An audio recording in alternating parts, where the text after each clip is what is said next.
Yo, what's up, guys? Welcome back to another snafu episode review. I had to kind of make a decision whether or not I wanted to live stream this or record it, but today's become busy. Thursday and Friday I had to work. Things just kind of got hectic, and then some shit with my Switch happened, so I've been kind of out and out of it. So I've already watched the episode.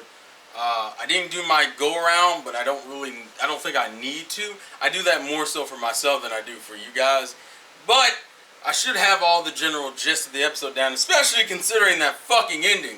Holy shit.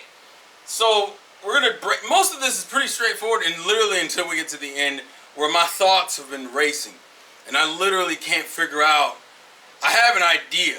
And obviously, you guys let me know in the comments. So, the beginning part of it is pretty much, okay, we're done helping the prom committee for now.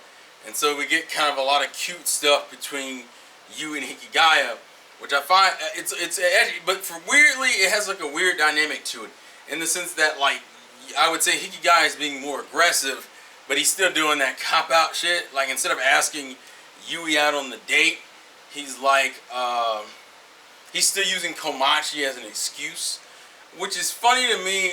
How at the end of the episode they reference how, oh, I promise I save her, but didn't you promise Yui at the end of season 1 that y'all would, like, go out for something? And then on top, but obviously what they're doing is the traditional, oh, let's have some cute moments between the main character and the second girl, so when the best girl shit happens, it's like a fucking explosion. We also forgot to mention to you, we're not even halfway through the goddamn season yet. What the fuck? Also, the shit with, alright, sorry, my brain's running at like 20 miles a minute, and I need to find a focus in the center, and it's fucking hard. Alright, so, I think a lot of the Yui and Hikigaya stuff is cute. I'm surprised how much Hikigaya's interactions with Yui are more him being flustered and interested in her, and she's being kind of just normal. I find that a little interesting, with a few exceptions. For the most part, Yui's being pretty fucking normal. And then we gotta talk about, the mom's argument. The argument with Aroha, Yukinoshita, Haruno, and her mother, which I forget the name of their mother because fuck her mother. Her mother's one of them bitches. The best way to describe Yukinoshita's mother is one of them bitches where it's like, global warming isn't real, right? And it's like, and there's a Google search, and Google will be like, there's 1,000 searches that says it is real, and one search that says it isn't real. And Yukinoshita's mother be the bitch to grab the one and be like, either ha, I knew it, or see, you have to represent all people. Like, pretty much deadlocking conversations. Even Hikigaya says it in his monologue, this is one of them bitches you can't really argue with logically. Oh wait, I almost forgot about the fucking best Hikigaya scene. Him geeking out about the Max Coffee, like, vending machine. That shit is adorable. And he was way too excited. I think every Hikigaya, if Hikigaya had fangirls, which I'm pretty sure he does, they all collectively squeak. He even did this. He did the this for you, the yay pose. Which is, I don't know if that's something he's adopt from Yui and Komachi or what. It's kind of funny, low key, dead ass. But he's like so fucking excited to the point where it's adorable. And then of course Yui sneaks in a picture. Because of course she does. I almost forgot about that. That's like one of my favorite sequences. Because he's so, like, genuinely excited and happy. I actually would say that's the one thing that's different. That, like, Yukinoshita smiles more. And, like, Hikigaya is way more expressive. Like, even the shit from the other episode where he's threatening to beat the shit out of Kawasaki's younger brother. And, like, it's like all that subtle shit I fucking love to death. Which is weird, because then I would argue Yui in comparison has gotten more reserved. Which is partially due to what I think leads into the latter half of the episode. So anyways, the argument with Yukinoshita's mother happens. And I forgot, because I came to this conclusion at the end of season 2. I forgot the anime had to catch up with it. So the argument happens. Of course, nothing really gets resolved. They kind of just distract her mom for a little while, who's a representative of, like, the committee and shit, the parent-teacher committee. And you gotta remember something. Japan is very much stuck in tradition. So, of course, a prom that seems out of tradition for Japanese, the Eastern folk, the older the older generation was very much against that shit. Although, points to motherfucking Aroha. Aroha was about to say some shit and Shizuka cut her off. But she was like, well, parents should be able to control / discipline their kids, and she got cut off. And I was like, that's what I'm talking about. Stop blaming the school. Stop blaming these dumbass programs because you don't raise your kids right, you piece of shit. Like, I knew what it was. Aroha was on her shit. I was like, let's go. Let's go, Aroha. Fuck. But we kind of get to the crux of the conversation towards the end, which is that, like, Haruno knows that Shizuka is leaving, but Shizuka hasn't told Ikigai and the rest of them yet, even though, motherfucker, I knew that was going to happen. It's always the Facebook chat that causes some problems, and I forgot to mute it. We're muting it because I want to get into this, and I don't want any more fucking interruptions. No. Mute. Mute for an hour, fuck you. And then, I would edit this out, but you know I don't edit on this channel. Well, I don't edit as much as I probably should, is what I should say. Alright. It's muted. Alright. But yeah, they kind of get into the whole... So, Shizuka is leaving, which is pretty much confirmed in this episode. Hikigai is able to read her, because that's Hikigai's, like, one of Hikigai's best traits, is being able to read people. So he read Shizuka and understood that that's what the case is. We don't find this out until the end of the episode. But it gets hinted in the middle, right after the Yukinoshita's mother argument. And then it gets kind of re-mentioned at the end, the very end, with the whole prom being canceled thing.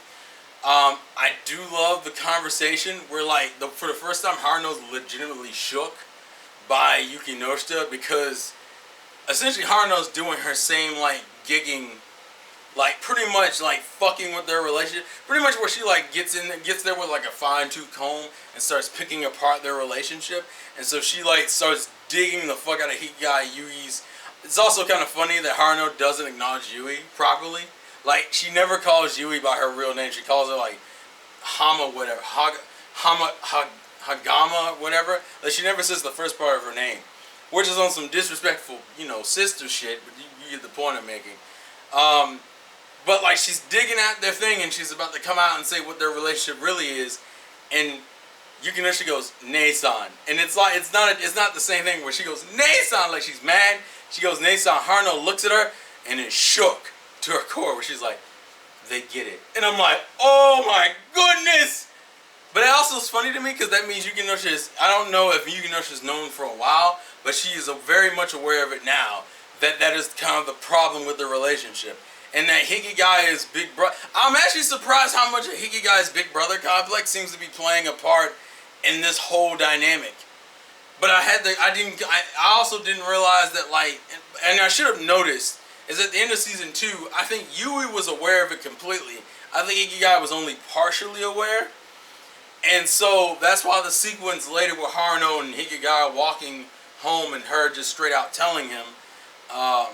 threw me off, because I was like, well, I thought that was kind of obvious at this point, but I realized Hikigai, which kind of ties into Yui's problem and her little growth at the end of the fucking episode with the whole, she says some slightly conflicting things here about how she can't be a girl who cries in front of him because then he would try to save me again. That's one of the things Yui says while she's about to cry, and she mentions how she wishes her tears wouldn't have stopped that day. Pretty much talking like in the future.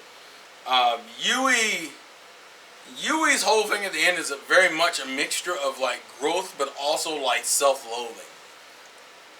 Kind of gets into the whole thing about her and Yukinoshita's relationship, and kind of gets into the issue they both seem to have somewhat with Hikigaya, where Yukinoshita in the beginning naturally rejected Hikigaya, then came to respect him and then crushes on him, but like never really knew how to handle her own feelings. And so, and because Yui had gotten just as close to him and her suggestion at the end of Season 2 was pretty much, oh, well, I'll just handle, like, you can stay in this kind of dependent, pretty much because, and I've already gone through it before, but her whole dependence issue stems realistically from like her past with Haruno. And because, and then she created a persona to keep herself like defended when she was by herself in school. And then as Hikigai and Yui broke down those walls, she essentially went back into old habits, but then was now leaning on Hikigai and Yui.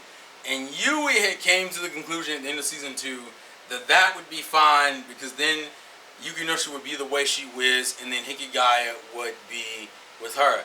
Even though Hikigaya refuses to just stay stagnant. He wants to constantly keep growing and learning and keep struggling and figuring out things. Which kind of gets into the whole ending sequence where they're supposed to be, I think, baking a cake for Komachi or something. And there's like a funny scene about how Yui's mom is way too excited to see Hikigaya. And then I find it funny that Yui's cool with that, because Yui's mom, one, A is a fucking problem physically. And then B is very, very, pretty much is like Yui as an adult. I almost 100% imagine that's what Yui would be like as an adult.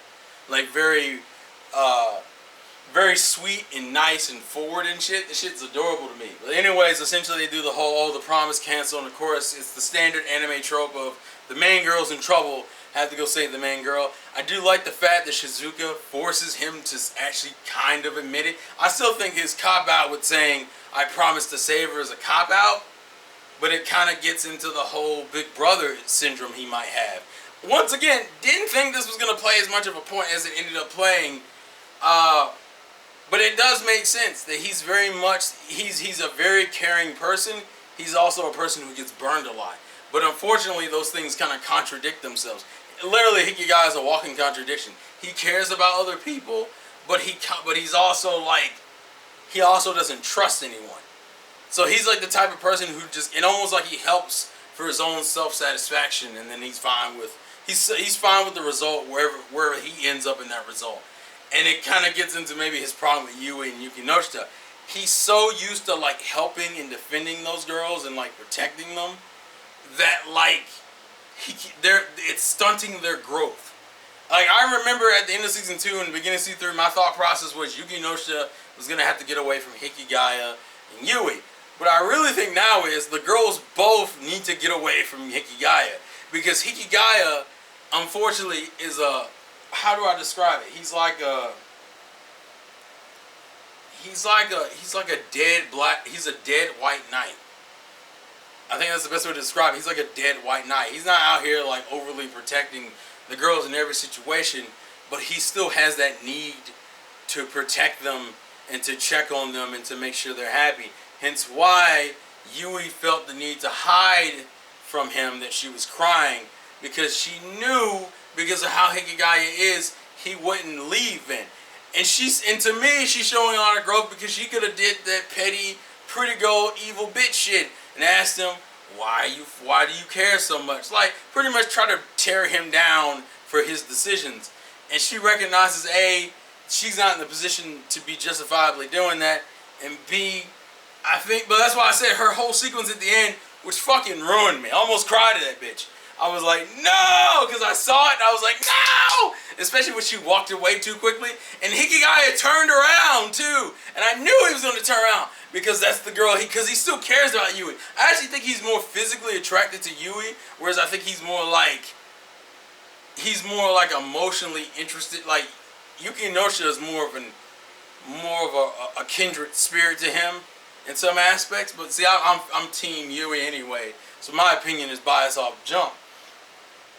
And the ending sequence is literally a mixture of her thinking that she's a bad person, which I can understand where she thinks that and why people can believe that, because she's the one who kind of like, she didn't know how to handle problems. And because she came from Hayama's group, she was very much fine with the concept of stagnation. That's why she said she didn't want anything genuine, because she recognized that genuine in her life would just mean she would lose again. Like, she would just take another L, and damn, I've lost Ikigai and I've lost Yukinoshita, and everything's gone and changed now, and I'm screwed.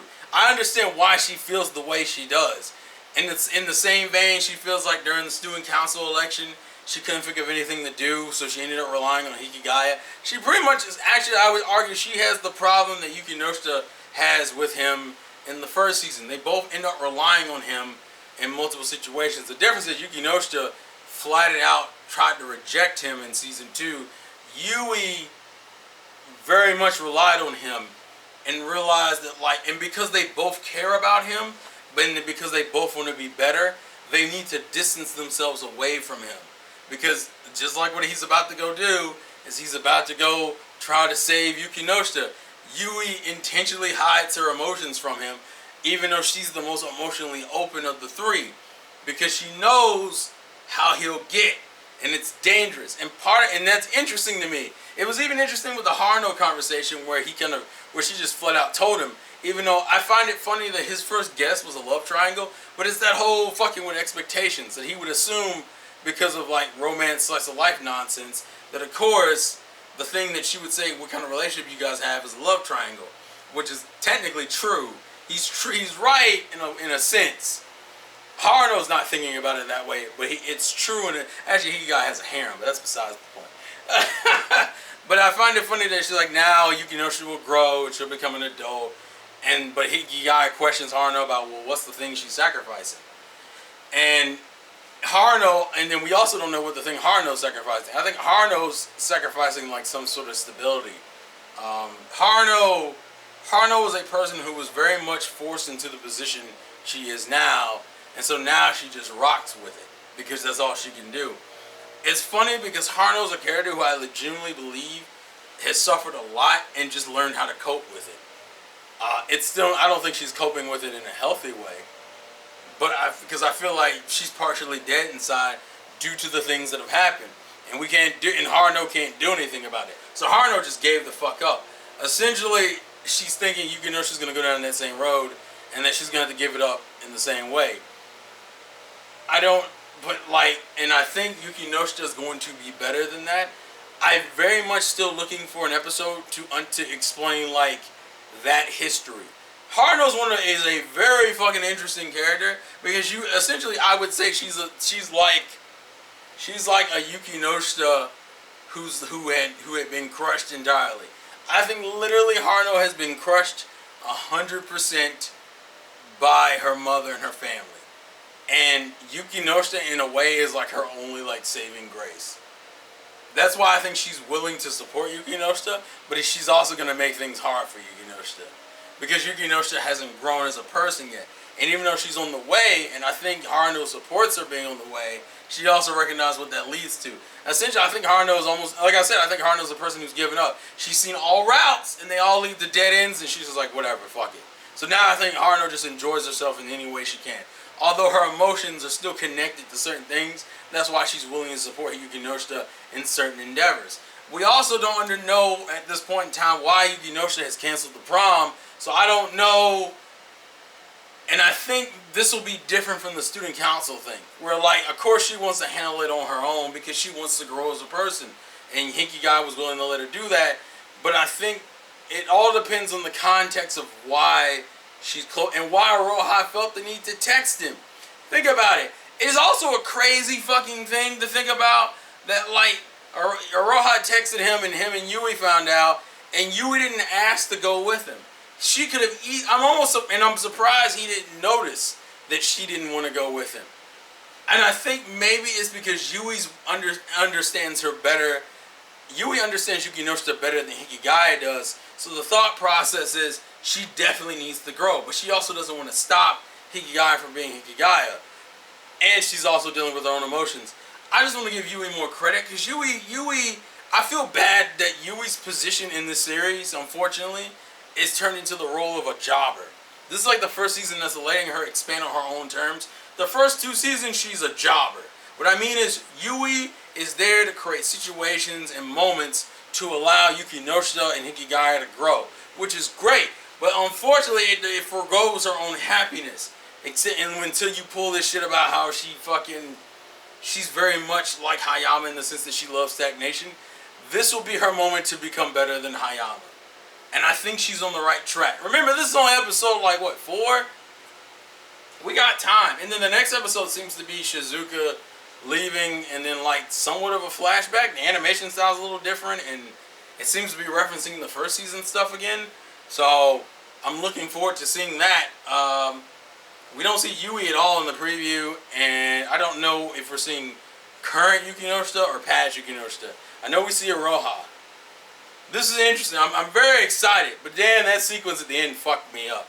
I felt bad because, like, realistically, if you look at the series, Yui is a jobber. Yui's whole premise in the first 2 seasons was literally to help the other two grow. And but her own feeling, but I feel like at the end her sequence is a mixture of her realizing that she needs to change, and she needs to become different, but she's also in a way emotionally giving up, realizing she doesn't deserve like happiness or a good ending. Like she can't be the one to be with Hikigaya because there's something that Hikigaya and Yukinosha have exclusively that she can't give into. And I'm looking at her like, no, bitch, don't give up.